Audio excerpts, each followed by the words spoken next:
स्वागत है आप सभी का वंस अगेन। तो आज मैं फिर लेकर हाजिर हूँ आरआरबी एनटीपीसी ग्रेजुएट लेबर 2025-26 के जो सबसे मोस्ट इम्पॉर्टेंट क्वेश्चन है वो हिंदी में मैं लेकर आई हूँ। तो प्लीज़ सारे लोग जुड़िए और चलिए विदाउट एनी डिले हम लोग ना स्टार्ट कर देते हैं, है ना। तो पहला क्वेश्चन आपकी स्क्रीन पर है। आप लोगों को क्या करना है, आप लोगों को लाइक करना है, शेयर करना है और सब्सक्राइब मार देना है। So please do like, share and subscribe. Thank you so much. पहला क्वेश्चन आपकी स्क्रीन पर है। भारत यूरोपीय मुक्त व्यापार संघ EFTA ने व्यापार और आर्थिक साझेदारी समझौता TEPA पर कब सिग्नेचर किए थे, जो कि 1 अक्टूबर 2025 से ये मतलब इफेक्टिव हुआ था। पहला ऑप्शन जनवरी 2025, सितंबर 2025, अगस्त 2024 या फिर मार्च 2024। और ये सारे डिफिकल्ट लेवल के क्वेश्चन हैं। अब ये पेपर जो आया था 16/3/2026 को आरआरबी एनटीपीसी का पेपर है।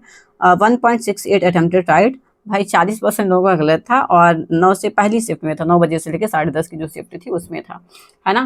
तो हमारा यहाँ पे आंसर जो रहेगा दोस्त वो क्या रहेगा, आंसर हमारा हो जाएगा D number. As you can see here.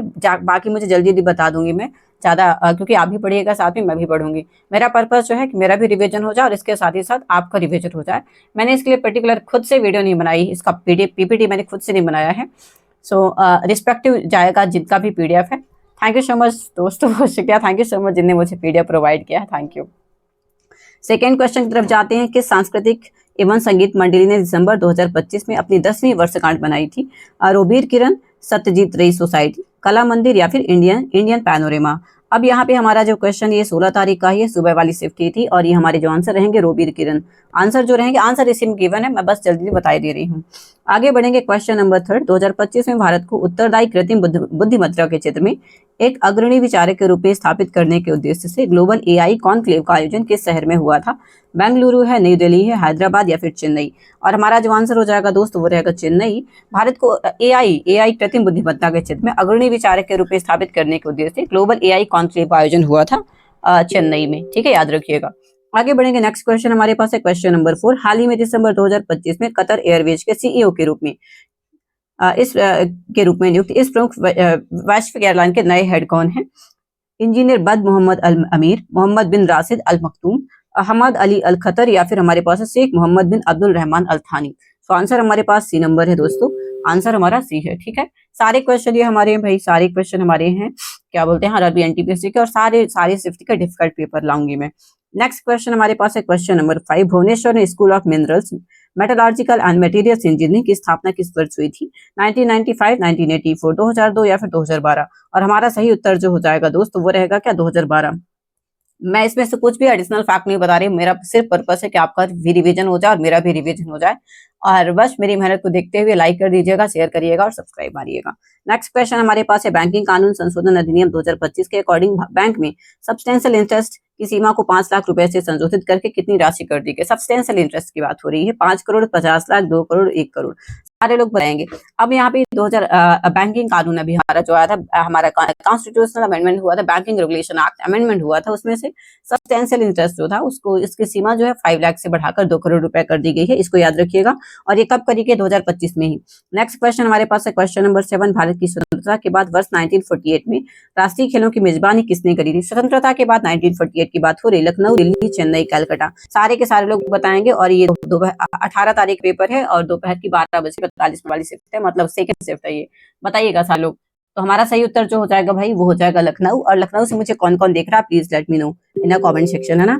आगे बढ़ेंगे, नेक्स्ट क्वेश्चन हमारे पास है question number 8। United Nations world population prospect 2019 के अकॉर्डिंग 2050 तक कौन सा वैश्विक जनसंख्या वृद्धि में सर्वाधिक महत्वपूर्ण योगदान देने के अनुमानित है, जिससे भविष्य के जनसंख्या घनत्व के रुझान प्रभावित होंगे। यूरोप उत्तरी अमेरिका है, यूरोप नॉर्थ अमेरिका है, लैटिन अमेरिका और कैरिबियन, सब सहारा अफ्रीकन या फिर हमारे पास ईस्टर्न साउथ ईस्टर्न एशिया, बताइएगा। United nation world population prospect में हमारा क्या हो जाएगा, सब सहारा अफ्रीका है यहाँ पे, क्योंकि जनसंख्या वृद्धि में सर्वाधिक महत्वपूर्ण योगदान देने का अनुमानित है। और यहाँ पे क्या है, भविष्य के जनसंख्या घनत्व के रुझान बहुत होंगे, क्योंकि अभी क्या बोलते हैं, हमारा आंसर जो रहेगा वो रहेगा सब सहारन अफ्रीका, ठीक है। अगर आपको पता हो इसमें से कौन कौन से कंट्री आएंगे please let me know. Africa है ना, याद रखिएगा। नेक्स्ट क्वेश्चन हमारे पास है 2025 में रिस्पेक्ट वुमेन प्रीवेंस फ्रेमवर्क का दूसरा संस्करण कब लॉन्च किया गया था। और ये बताऊं, ये मेरी शिफ्ट में था क्योंकि सेकेंड शिफ्ट मेरी है और 19 तारीख का पेपर था, मैंने आपको बताया भी था शॉर्ट्स में। तो 2025 में रिस्पेक्ट वुमेन प्रिवेंशन फ्रेमवर्क का दूसरा संस्करण कब हुआ था। हमारे पास है 25 नवंबर, 8 मार्च, 10 दिसंबर, 19 नवंबर। तो भाई मैंने 8 मार्च किया था, जो कि मेरा गलत था। आंसर हमारा डी है, मेरे को भी नहीं बना था एक क्वेश्चन। मुझे लगा कि चूंकि पूरा एक्जैक्टली मुझसे आता नहीं था, मैंने इंटरनेशनल वुमेन्स डे के हिसाब से लगा दिया था 8 मार्च। आगे बढ़ेंगे 2025 में कांगो लोकतांत्रिक गणराज्य के किस प्रांत में जहर इबोला वायरस स्ट्रेन के कारण इबोला का एक नया प्रकोप रिकॉर्ड किया गया है। किसांका प्रोविंस, इतुरी प्रोविंस, कसाई या फिर उत्तरी नॉर्थ किवी प्रोविंस। कांगो लोकतांत्रिक गणराज्य है, कांगो एक हमारा कंट्री है और यहाँ पे किस प्रांत में, किस प्रोविंस में जहरे इबोला वायरस स्ट्रेन के कारण इबोला का एक नया रिपोर्ट मिला है। हमारा आंसर जो रहेगा दोस्त वो रहेगा सी नंबर, कसाई प्रांत। याद रखिएगा, अच्छा क्वेश्चन बन जाता है, मतलब अब अच्छे ही क्वेश्चन है यार। आपको मैं दिखा रही हूँ, ये 24 तारीख का पेपर है, 24 मार्च 2026 का, सुबह वाली शिफ्ट है। 4.35 अटेम्प्टेड राइट, 20% रॉन्ग किए थे, तो भाई अच्छा क्वेश्चन बन जाता है। बेंगलुरु में प्रसिद्ध नृत्यगाम संस्थान की स्थापना किसने करी थी। प्रतिमा गौरी, विजयनी सतपथी, पवित्रा रेड्डी या फिर स्वरूपा सेन। नृत्यग्राम की बात हो रही है, नृत्यगाम की बात हो रही है, प्रतिमा गौरी हमारा सही उत्तर हो जाएंगे। अगर किसी को आइडिया हो कि भाई ये नृत्यगाम जो संस्थान था ये कब स्टैब्लिश हुआ था, please let me know in the comment section. आगे बढ़ेंगे, नेक्स्ट क्वेश्चन हमारे पास है 2013 में राखी गढ़ी के हड़प्पा स्थल में एक मुख्य पुरातात्विक या वैज्ञानिक अध्ययन की शुरुआत किसने करी थी। क्या बोलते हैं, बीबी लाल, वसंत सिंधे, अमरेंद्रनाथ या फिर आर्यस बिष्ट। राखी गढ़ी हमारे हरियाणा में है, प्लीज रिमेंबर हरियाणा में है राखी गढ़ी, है ना, याद रखिएगा हरियाणा में है राखी गढ़ी। और अगर बात करें यहाँ पे हमारा आंसर रहेंगे वसंत सिंधे साहब, बी नंबर है ना। और देखिए 61.94 लोग गलत थे, मतलब उनमें से शायद मैं भी हो सकती हूँ, हालांकि 18 तारीख का पेपर था सुबह वाली शिफ्ट थी, ठीक है। आगे बढ़ेंगे, नेक्स्ट क्वेश्चन हमारे पे एबीसी। हाँ जी, अब मैथ्स के क्वेश्चन को मैं स्किप करूंगी, ठीक है, मैथ्स के क्वेश्चन को मैं स्किप करूंगी, मैं सिर्फ जीके क्वेश्चन उठाऊंगी। आगे बढ़ेंगे, नवंबर 2025 में किस संगठन ने किफायती मलेरिया टीकों के लिए एक नई डील प्राप्त करने के लिए यूनिसेफ के साथ साझेदारी करी थी। रेड क्रॉस है, डॉक्टर विदाउट बॉर्डर्स, ऑक्सफैम या फिर गावी। नवंबर 2025 की बात हो रही है, किस संगठन ने किफायती मलेरिया टीकों के लिए नई डील प्राप्त करने के लिए यूनिसेफ के साथ साझेदारी करी थी। हमारा जो आंसर हो जाएगा, ये मेरी वाली शिफ्ट की थी भाई, और ये गावी आंसर हो जाएगा। मैंने थोड़ा सा क्या पूरा गलत किया था, मतलब ऐसा कुछ गलत था मेरा। Thank you so much. सारे लोगों से गुजारिश है, प्लीज आप लोग चैनल को लाइक जरूर करिएगा, दोस्तों के साथ शेयर कर दीजिएगा और सब्सक्राइब मारिएगा। बस इतनी सी मेरी गुजारिश रहती है आप लोगों से। डेली आपको वीडियो मिलेगा सुबह 8:05 में, तो प्लीज आप लोग नोटिफिकेशन घंटी का बटन दबाना ना भूलें। लाइक कर दीजिए, शेयर करिए, सब्सक्राइब मार दीजिए, और आपको जेन्युइन और ऑथेंटिक कंटेंट मैं बिल्कुल लाती रहूंगी।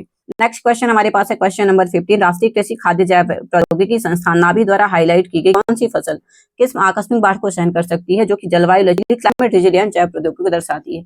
मतलब हमारे पास NABI द्वारा ऐसी कौन सी हाईलाइटेड फसल है जो कि अचानक से अगर फ्लड आ जाए तो उसको सहन करती है, और इसके साथ क्या है, क्लाइमेट रेजिलिएंट जैव को दर्शाती है।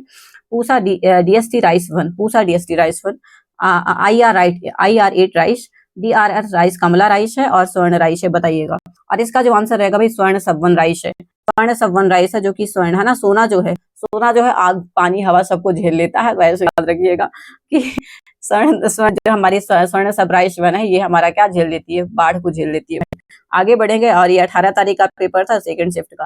नेक्स्ट क्वेश्चन हमारे पास है क्वेश्चन नंबर 16। दिसंबर 2025 में कितने देशों ने साइबर अपराध के विरुद्ध यूनाइटेड नेशन कन्वेंशन पर सिग्नेचर किए थे। हमारे पास ऑप्शन है 151, 72, 122, 190। और ये देखिए दिसंबर 2025 का ही करंट है। हमारा जो आंसर रहेगा भाई बी रहेगा। और ये क्वेश्चन फंसा था भाई शाम वाली शिफ्ट में, 4:30 से 6 वाली शिफ्ट में, ठीक है। और आप लोग राइट और रॉन्ग भी देखते चले, कितने राइट है कितने गलत है ना। आगे बढ़ेंगे, नेक्स्ट क्वेश्चन भी। आई होप आप सबको पसंद आ रहा होगा वीडियो। काली मृदा में उच्च मृदा की नमी प्रतिधारण महाराष्ट्र और मध्य प्रदेश जैसे क्षेत्रों में फसल की तीव्रता को किस प्रभावित कर सकता है। काली मिट्टी मतलब जो ब्लैक सॉइल होती है उसमें यह जलाक्रांति को रोकने के लिए फसल को एक ही मौसम तक सीमित रखती है, मतलब जल को रोकने के लिए फसल को एक ही मौसम में। तो ऐसा तो है क्या पॉसिबल, किस प्रकार प्रभावित करता है। महाराष्ट्र और मध्य प्रदेश की बात हो रही है। स्थिर पोषक स्तरों के कारण सस्यावर्धन की आवश्यकता को कम कर देती है। विभिन्न मौसम में नमी बनाए रखकर कई फसल चक्रों को सपोर्ट करती है। भाई अगर ये हम बोलेंगे तो गर्मी वाले मौसम में कहाँ, एमपी से मैं हूँ, महाराष्ट्र से आप हो सकते हैं। एमपी में कहाँ, एमपी में बरसा भाई जो जब हमारा आता है बहुत गर्मी होती है, बस प्याज लगाई जाती है, मतलब जो ज्यादा फसल होती है वही लगाई जाती है। और गंभीर मूलों वाले पौधों को सपोर्ट देकर खाद्यान्नों के स्थान पर रोपण फसलों को बढ़ावा देती है। आंसर हमारा एक रहेगा भाई। Thank you so much. और ये क्वेश्चन अच्छा क्वेश्चन था, 27 तारीख का क्वेश्चन था, लास्ट शिफ्ट थी, और 12:45 का क्वेश्चन था, मतलब दोपहर वाला। फिर मैथ्स का क्वेश्चन आया है। आगे बढ़ेंगे, हमारे पास नेक्स्ट क्वेश्चन है मैथ्स के क्वेश्चन मैं स्किप करूंगी इससे और सिर्फ जीके उठाऊंगी, ठीक है। लाइक शेयर और सब्सक्राइब करना मत भूलना। दूसरा चैनल है मेरा विराट विजन के नाम से, जहाँ पे मैं लाइव मूक लेती हूँ, जिसमें मैं मैथ्स इंक्लूड करती हूँ। मैथ्स है, जीके है और इसके साथ साथ इंग्लिश है। 3 सब्जेक्ट इंक्लूड कर रही हूँ। अगर आप लोगों की दुआ रहेगी तो मैं रीजनिंग को भी इंक्लूड कर लूंगी जल्द ही। एफएओ खाद्य मूल्य सूचकांक FFPI जो अंतरराष्ट्रीय स्तर पर व्यापारिक खाद्य पदार्थों की बास्केट की वैश्विक कीमतों में मासिक उच्चावच की निगरानी करता है। दिसंबर 2025 में कितने पॉइंट पर था ये? हमारे पास है 124.3, 120.5, 130 या फिर अब ऐसे क्वेश्चन में हम तुक्का बिल्कुल नहीं मार सकते। अगर आपको क्वेश्चन नहीं बनता भाई लीव इट, सीधा सीधा सा हिसाब किताब है, नहीं बनता लीव इट। आंसर जो रहेगा हमारे पास वो रहेगा 1 नंबर 124.3। एफएओ खाद्य हमारा जो है एफएओ जो है FFPI जो अंतरराष्ट्रीय स्तर पर व्यापारिक खाद्य बास्केट है, वैश्विक कीमतों में उच्चावच की निगरानी रखता है। मतलब कितना, जैसे बिस्किट का कीमत कितना बढ़ा कितना घटा, ये सारी चीजें। तो दिसंबर 2025 के कितने पॉइंट थे? आंसर हमारा हो जाएगा 124.3 पॉइंट। आगे बढ़ेंगे क्वेश्चन नंबर 20। अक्टूबर 2025 में नौरादेही में तीसरे चीता आवास की घोषणा के दौरान किन अतिरिक्त प्रजातियों, मतलब चीता के अलावा किसको छोड़ा गया है? नौरादेही की बात हो रही है अक्टूबर 2025 में। बाघ को छोड़ा गया है, गैंडे को, इंडियन राइनो, तेंदुआ या फिर मगरमच्छ। सारे के सारे लोग बताएंगे। 27 तारीख का पेपर है और हमारा जो आंसर रहेगा भाई यहाँ पे क्रोकोडाइल को छोड़ा गया है, मगरमच्छ को छोड़ा गया है, ठीक है। याद रखिएगा, अच्छा क्वेश्चन बन जाता है। नेक्स्ट क्वेश्चन हमारे पास है दिसंबर 2025 में फिल्म फेयर OTT अवार्ड्स में कॉमेडी सीरीज में best actor in comedy series का अवार्ड किनको मिला है? वरुण सोमती और स्पर्श श्रीवास्तव, जयरी पहलावत, विक्रमादित्य मोटवानी, विनय पाठक और राहुल भट्ट या फिर सानिया मल्होत्रा, मोनिका पवार। अब यहाँ पे अगर बात करें कॉमेडी सीरीज में बेस्ट अवार्ड तो वरुण सोबती और स्पर्श श्रीवास्तव, है ना, वरुण सोबती और स्पर्श श्रीवास्तव को मिला है ये अवार्ड। आगे बढ़ेंगे। नेक्स्ट क्वेश्चन हमारे पास है 22 नंबर। दिसंबर 2025 में PNGRB के टैरिफ में किए गए संशोधन से शहरी गैस वितरण परिवहन लागत में सालाना कितने % कटौती की उम्मीद थी? 500 करोड़ रुपए, 750, 2000 या फिर 1000 रुपए? PNGRB की बात हो रही है दिसंबर 2025 में। PNGRB के टैरिफ में किए गए संशोधन शहरी गैस वितरण, अभी पता है आपको LPG का क्राइसिस चल रहा है ना, तो कितनी कटौती होने वाली है? हमारे पास से 500 करोड़, 750, 2000 या फिर 1000। तो आंसर हमारा जो रहेगा भाई 1000 करोड़ की कटौती होने वाली है। अच्छा क्वेश्चन था, 17 तारीख का क्वेश्चन था ये, 12:45 से मतलब दोपहर वाली शिफ्ट थी। आगे बढ़ेंगे। नेक्स्ट क्वेश्चन हमारे पास है क्वेश्चन नंबर 23। नवंबर 2025 में IIT बॉम्बे के किस ग्रुप ने क्वांटम डायमंड माइक्रोस्कोप विकसित किया था? Vikas research group, peak west group, nanotech group या फिर क्वांटम लीड ग्रुप? तो हमारा आंसर जो है भाई वो है B नंबर। मैं ज्यादा और एक्स्ट्रा फैक्ट इसलिए नहीं बता रही हूँ क्योंकि एग्जाम के पैटर्न है और मैं ज्यादा दिमाग क्यों लगाऊं, मुझे भी रिवीजन करना है, आपको भी रिवीजन करना है, तो साथ में हम दोनों का रिवीजन हो रहा है ना। बाकी आपको क्या करना है, मेरी मेहनत के लिए प्लीज लाइक करिएगा, शेयर करिएगा, सब्सक्राइब करिएगा। डेली आपको ऐसे ही वीडियो मिलेंगे सुबह 8:05 में। बाकी अगर आपको लाइव मॉक टेस्ट सॉल्व करना है तो प्लीज आप जुड़िए। विराट विजन चैनल मेरा दूसरा है, बीते 1.5 साल से मैं यहाँ पे पढ़ा रही हूँ और इसके साथ ही साथ मैं भी दे रही हूँ एग्जाम और पढ़ भी रही हूँ, तो प्लीज जुड़ना मत भूलना, है ना। Thank you so much. Okay, आगे बढ़ेंगे। हमारा आंसर भी रहेगा। नेक्स्ट क्वेश्चन हमारे पास है कौन सा शॉर्टकट सक्रिय विंडो सिस्टम मेन्यू ओपन करता है? Alt plus inter, Alt tab, Alt space या फिर Alt F4? सारे लोग बताइएगा। और ये दोपहर का क्वेश्चन है 22/3 का, मतलब 22/3 का दोपहर का क्वेश्चन है, बताइएगा। हमारे पास अगर हमें सिस्टम मेन्यू ओपन करना है तो Alt और स्पेस दबाइए, आ जाएगा, Alt स्पेस आएगा, ठीक है। Question number 25। प्रथम विश्व युद्ध के दौरान गदर पार्टी का क्रांतिकारी प्रयास काफी हद तक असफल क्यों रहा है? गदर पार्टी के द्वारा जो प्रथम फर्स्ट वर्ल्ड वॉर हुआ था जो कि 1990 तक चला था, 1914 से 1914 से 1919 तक चला था। अब बताइएगा यहाँ पे अंतरराष्ट्रीय सहयोग से समर्थन का भाव, सशस्त्र क्रांति के प्रति लोक उदासीनता, राष्ट्रीय INC का कड़ा विरोध या फिर ब्रिटिश खुफिया तंत्र द्वारा पकड़े जाना और आंतरिक विश्वासघात, बताइएगा। और ये अच्छा क्वेश्चन बन जाता है भाई, 17 तारीख का क्वेश्चन है, दोपहर वाली ही शिफ्ट है। हमारा जो आंसर है भाई मतलब उस टाइम पे क्या था, नरम दल का INC का बोलबाला था और उस टाइम पे फिर सूरत अधिवेशन तो हुआ था 1907 में, बट गदर पार्टी में यहाँ पे इतना ज्यादा नहीं था कि भाई अभी ऐसा कह रहे थे कि लाठी डंडा मत उठाओ, पहले अभी आराम से कर लेते, प्यार से, है ना, प्यार मोहब्बत से रहते हैं, बन जाएगा बात छोड़ देंगे तो ठीक है। तो हमारा जो ये फेलियर होने का कारण रहा है वो रहा है B नंबर, ठीक है। नेक्स्ट क्वेश्चन हमारे पास है आर्थिक सर्वेक्षण 2024-25 में कहा गया था कि भारतीय विदेशी मुद्रा आरक्षित नीति दिसंबर 2024 तक की स्थिति के अनुसार विदेशी ऋण के लगभग कितने प्रतिशत को पूरा करने के लिए पर्याप्त थी? लगभग 60%, लगभग 75%, 90% या फिर 110%? आर्थिक सर्वेक्षण की बात हो रही है, इकोनॉमिक हमारे पास जो वो है, क्या बोलते हैं, जनगणना है, उसकी बात हो रही है। भारत की विदेशी मुद्रा आरक्षित निधि दिसंबर 2024 तक विदेशी ऋण के लगभग कितने प्रतिशत को पूरा करने के लिए पर्याप्त थी? तो आंसर जो रहेगा वो रहेगा C नंबर हमारा सही उत्तर हो जाएगा दोस्तों, ठीक है। नेक्स्ट क्वेश्चन भी है हमारे पास। नेक्स्ट क्वेश्चन अभी के लिए मैं 30 क्वेश्चन कराऊंगी, अगर आप लोगों का रिस्पांस अच्छा रहता है तो फिर मैं उसके बाद आगे वीडियो डाल दूंगी, है ना। पार्ट 1 पार्ट 2 करके ऐसे डेली वीडियोज आ जाएंगे। थैंक यू सो मच दोस्तों, बहुत शुक्रिया। सारे लोगों से गुजारिश है, प्लीज चैनल को लाइक करिएगा, शेयर करिएगा और सब्सक्राइब करिएगा। क्वेश्चन नंबर 27, प्रकाश संश्लेषण के दौरान अकार्बनिक CO2 को कार्बनिक शर्करा में बदलने की प्रक्रिया किस चरण में की जाती है? प्रकाश निर्भर चरण है, किप्स चक्र है, ग्लाइकोलिसिस या फिर केल्विनेशन। हमारा आंसर जो रहेगा भाई, अगर हम अकार्बनिक CO2 की बात करें, CO2 को अगर हम CO2 को हमें उसमें शुगर में कन्वर्ट करना है या फिर ग्लूकोज में कन्वर्ट करना है, आंसर हमारा केल्विन-बेसन चक्र हो जाएगा, डी रहेगा। ठीक है, लवली। नेक्स्ट क्वेश्चन हमारे पास है question number 29, green house gas उत्सर्जन तीव्रता लक्ष्य 2025 के अकॉर्डिंग यदि कोई बाध्यकारी संस्था लक्ष्यों को पूरा करने में विफल रहती है तो पर्यावरणीय क्षति कार्बन क्रेडिट की कीमतों में संबंध होती है। कमी की क्षतिपूर्ति के लिए क्या करेंगे हम? कार्बन क्रेडिट प्रमाण पत्रों के औसत व्यापार की मूल्य की जो रेट है उनका 3 गुना हो जाएगा। कार्बन क्रेडिट प्रमाण पत्रों के औसत व्यापार मूल्य से 2 गुनी होती है। कार्बन क्रेडिट प्रमाण पत्रों का औसत मूल्य के बराबर होती है या फिर SPCB द्वारा तय किया गया प्रति टन एक निश्चित जुर्माना है। ये क्वेश्चन अच्छा है, 22 तारीख का क्वेश्चन है और ये सुबह की शिफ्ट है, फर्स्ट शिफ्ट है ना। तो चलिए बताइए क्या आंसर हो जाएगा। सारे के सारे लोग बताएंगे भाई, आंसर तो दिख ही रहा है, एक बार अच्छे से पढ़ लीजिए। एंड देन हमारा जो आंसर रहेगा that will be B number. B number हमारा सही उत्तर हो जाएगा। ठीक है, next question we have Nagpur उत्सव महोत्सव पुस्तक महोत्सव 2025 कहाँ पे हुआ था? यशवंत स्टेडियम में, कस्तूरबा पार्क में, रेशमी बाग या फिर मनकापुर स्टेडियम में। सारे के सारे लोग बताएंगे। नागपुर उत्सव फेस्टिवल हुआ था, यहाँ पे बुक फेयर फेस्टिवल हुआ था नागपुर में। ये कहाँ पे हुआ था? आंसर हमारा सी रहेगा रेशम बाग मैदान में हुआ था। ठीक है, आगे बढ़ेंगे क्योंकि कुछ क्वेश्चन 3-4 क्वेश्चन 5 क्वेश्चन ज्यादा आए हैं मार्क्स के, तो मैं उनको हटा के बाकी कुछ क्वेश्चन मैं एक्स्ट्रा करा देती हूँ। 30 का टारगेट रखती हूँ ना, 30 क्वेश्चन जीके के। आगे बढ़ेंगे, किस मंदिर के गर्भगृह में चतुर्मुख 4 मुखों वाली विष्णु की प्रतिमा है? मीनाक्षी मधुरै टेम्पल है, लक्ष्मण मंदिर खजुराहो, बृहदीश्वर मंदिर तंजावर या फिर दशावतार मंदिर देवगढ़। सारे के सारे लोग बताएंगे क्या आंसर हो जाएगा। अब अगर बात करें किस गर्भगृह आपको पता है जो मेन स्थान होता है, जैसे अयोध्या में गर्भगृह में भगवान राम की प्रतिमा स्थापित है, तो गर्भगृह जो होता है बिल्कुल अंदर वाला होता है ना, अंदर वाला मेन पार्ट होता है। सो हमारे जो रहेंगे लक्ष्मण मंदिर खजुराहो में, यहाँ पे विष्णु जी की प्रतिमा वो है। और अगर बात करें यहाँ पे तो टेम्पल का नाम बताइएगा अगर किसी को आइडिया हो तो। खजुराहो में जो टेम्पल है, खजुराहो में एक तो वैसे ही ये पूरा सेक्शन वहाँ पे है, कामसूत्रा से रिलेटेड है, बट स्टिल यहाँ पे एक मंदिर है, टेम्पल है, जो कि राजपूत राजाओं ने, चंदेल राजाओं ने बनवाया था।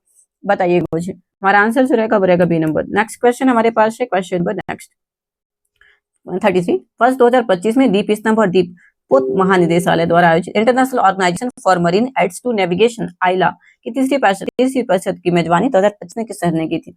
कलकत्ता है, चेन्नई, विशाखापट्टनम, मुंबई। अच्छे से पढ़िएगा क्वेश्चन, एक बार और पढ़ देती हूँ। वर्ष 2025 में दीप स्तंभ और दीप पोत महानिदेशालय DGLL द्वारा आयोजित international organisation for marine and to marine aids to navigation IALA की थर्ड सेशन हुआ था, वो कहाँ पे हुआ था? कलकत्ता है, चेन्नई है, विशाखापट्टनम या फिर बॉम्बे। आंसर हमारा बॉम्बे हो जाएगा। और ये क्वेश्चन जो है वो 22 तारीख का क्वेश्चन है, शाम वाली शिफ्ट है, 4:30 से 6 बजे वाली। ठीक है, आगे बढ़ेंगे। नेक्स्ट क्वेश्चन है, किस विश्वविद्यालय ने रक्षा और आंतरिक अनुसंधान सहयोग में सुदृढ़ निश्चित करने के लिए 22 दिसंबर 2025 को रक्षा अनुसंधान एवं विकास संगठन DRDO की बात हो रही है के साथ समझौते ज्ञापन पर सिग्नेचर किए हैं? Indian institute of national security studies, central university of police study, national defence university या फिर राष्ट्रीय रक्षा यूनिवर्सिटी। अब DRDO के साथ जो वो किया है तो रक्षा और आंतरिक अनुसंधान, और आपको पता है हमारे राजनाथ सिंह जी अभी रक्षा मंत्री हैं, याद रखिएगा ना। डिफेंस मिनिस्टर कौन है? राजनाथ सिंह जी। ठीक है, आगे बढ़ेंगे। नेक्स्ट क्वेश्चन सरोजिनी नायडू, और बस ये लास्ट क्वेश्चन है, लास्ट क्वेश्चन ये वाला लेती हूँ। सरोजिनी नायडू ने 1905 में प्रकाशित कविता द गोल्डन थ्रेशोल्ड का परिचयात्मक निबंध किसने लिखा था? टैगोर साहब ने, WB ईट्स ने, एडमंड गोसे या फिर आर्थर साइमन? बताइएगा। हमारे पास है सरोजिनी नायडू जी को वैसे तो हम कोकिला नाइटिंगेल ऑफ द इंडिया के नाम से जानते हैं, बट इन्होंने द गोल्डन थ्रेशोल्ड किताब लिखी थी, सोने की चिड़िया में बंधी हुई लेडीज जो है इंडिया के लिए, वो लिखा था किताब आर्थर सिमंस ने। ठीक है, तो याद रखिएगा। ओके, आज का सेशन बस इतना ही करते हैं, ये वाला सेशन इतना ही करते हैं। सारे लोगों से गुजारिश है प्लीज चैनल को लाइक करिएगा, शेयर करिएगा और सब्सक्राइब मार दीजिएगा। बस इतना ही उम्मीद करती हूँ। बाकी अगर आप लोगों को चाहिए कि नहीं मुझे लाइव मॉक चाहिए तो प्लीज आप जुड़िए विराट विजन चैनल से। और यहाँ पे मैं रात को डेली एवरीडे रात में 9:05 से 9:05 PM से लेके रात में 11 बजे तक 11 PM तक क्लास लेती हूँ।